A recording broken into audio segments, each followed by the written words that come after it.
In this guide, I'm going to show you how you can get lucky spins here in Soccer Zero on Roblox. Before we do get into this guide, make sure to like the video and subscribe to the channel with all notifications on. It really does help the channel and it lets us know that you want more content like this. We'd greatly appreciate it. And if at any point throughout this guide you had any questions, ask them down in the comment section below and we could help you out further. I'm going to be doing my best to reply to every single comment down there. Now, there's a few ways that you can go ahead and do this, and we're going to be going over every single one of them. The first one is by far the easiest way to get them, and it's going to be through your daily rewards. So if you check up in the top left and select this little counter icon, you can open up your daily rewards. And as you can see, it looks like on day 3 and day 7, I got some lucky spins or lucky flow spins that I can get. And on day 4, I have the lucky style spins that I can get as well. Just make sure you log in every day, claim these. It's a perfect way to essentially just get free rewards. But up next, we got our quest. Go ahead and select the little icon right next to it, and this is going to be your daily and weekly quest. It looks like if I dribble 35 times, I'm going to get 1 lucky flow spin,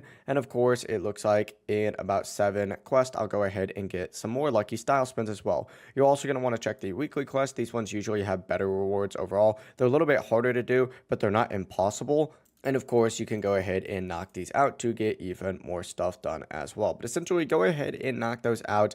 You can also go ahead and check for working codes as well. If there's any codes available, make sure that you obviously are typing them in.